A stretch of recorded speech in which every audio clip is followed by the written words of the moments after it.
Nous allons aujourd'hui voir une mère qui a décidé un jour de cacher un enregistreur audio dans le cartable de son fils. Et elle a bien fait, car ce qu'elle a entendu était choquant. Une mère est toujours là pour son enfant quoi qu'il arrive. Et oui, l'amour d'une mère pour son enfant est infini et inconditionnel, et bien souvent, une mère fait passer les intérêts de ses enfants avant les siens. Une mère est toujours là pour soutenir ses enfants et les conseiller tout au long de leur vie. Et ce afin de les aider à grandir, à s'émanciper et se débrouiller seuls dans leur vie. Comme toutes les mères, Melissa Davis ferait n'importe quoi pour son fils de 12 ans Camden. D'autant plus que celui-ci est un enfant aux besoins particuliers, c'est-à-dire qu'il est atteint d'un trouble qui affecte son développement, comme par exemple l'autisme, le trouble du déficit de l'attention ou la dyspraxie. Melissa travaille avec des chevaux qui sont dressés pour la thérapie animale. Elle a donc un métier passionnant et qu'elle adore, mais malgré cela, elle prend tout de même le temps de s'occuper de Camden. C'est une mère très protectrice et comme toutes les mères, elle ne supporte pas que l'on s'en prenne à son enfant. Melissa avait inscrit Camden dans une école prestigieuse qui, selon elle, devrait fournir à son fils toute l'éducation dont il aurait besoin, dans un cadre rassurant et dispensé par un corps enseignant très professionnel. Elle avait placé de grandes attentes dans cette école dont elle n'avait entendu que du bien, mais malheureusement, elle a rapidement déchanté. En effet, après seulement quelques mois d'école, Melissa a remarqué un changement dans l'attitude de son fils. Celui-ci se montrait beaucoup plus anxieux, inquiet, stressé, mais aussi agressif, même avec elle. En plus, il s'était également remis à mouiller son lit, alors que cela ne lui était plus arrivé depuis l'âge de 3 ans. Melissa a aussitôt pensé que cela était dû à sa nouvelle école. En effet, c'était le seul changement qui avait opéré dans la vie de son fils, et la seule chose qui aurait pu provoquer son stress. Elle a d'abord essayé de lui en parler directement, en lui demandant si tout se passait bien à l'école, mais son fils ne faisait que répondre que tout allait très bien, alors qu'en réalité sa mère voyait bien que non. Elle s'est donc rendue à l'école et a demandé à voir le principal. Mais malheureusement, personne ne voulait répondre sérieusement à ses préoccupations. Elle a alors décidé de trouver ce qui n'allait pas par ses propres moyens. Elle a placé un enregistreur audio dans le cartable de son fils et l'a laissé partir à l'école. Melissa avait conscience que son geste était peut-être un peu exagéré, mais l'école n'était vraiment pas disposée à l'aider à en savoir plus, et elle voyait bien que son fils n'allait pas bien. Elle devait absolument savoir pourquoi. Le soir, lorsque Camden est rentré, la mère a récupéré l'enregistrement dans son cartable et l'a écouté. Elle avait conscience que cela durait plusieurs heures et qu'elle risquait de ne rien trouver d'intéressant, mais elle était prête à faire n'importe quoi pour que Camden aille mieux. Et elle a bien fait, car sur l'enregistrement, il y avait effectivement quelque chose qui valait la peine d'être écouté. Melissa a entendu la professeure de Camden s'énerver contre le garçon car il n'avait pas fait un devoir. Or, Camden étant un enfant aux besoins particuliers, il pouvait très mal réagir si l'on était un peu trop dur avec lui. Et la professeure n'en faisait aucun cas. Au contraire, elle se montrait très condescendante et lorsque Camden a commencé à parler pour lui répondre, elle s'est ouvertement moquée de lui. Melissa a eu le cœur brisé en entendant cette conversation.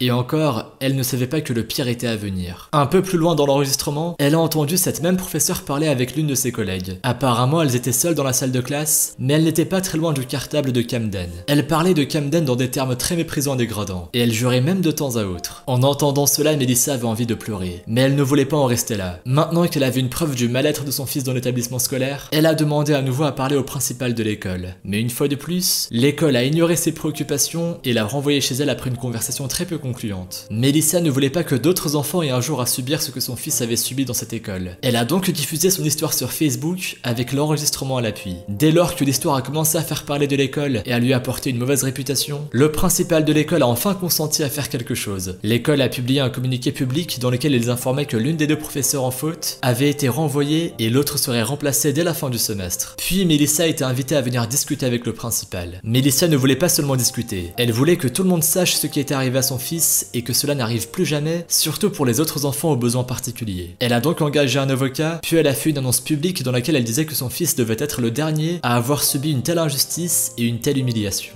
Devant toutes les mesures que prenait Melissa, l'école s'est empressée de renvoyer également la deuxième professeure. De son côté, Melissa et Camden recevaient beaucoup de soutien sur Facebook de la part d'autres parents et leur histoire a également encouragé d'autres mamans à partager sur les réseaux sociaux ce qui est arrivé à leur enfant à l'école. Melissa a ensuite changé Camden d'école et heureusement, elle a pu lui trouver un professeur beaucoup plus professionnel qui était en plus diplômé dans l'enseignement aux enfants avec des besoins particuliers.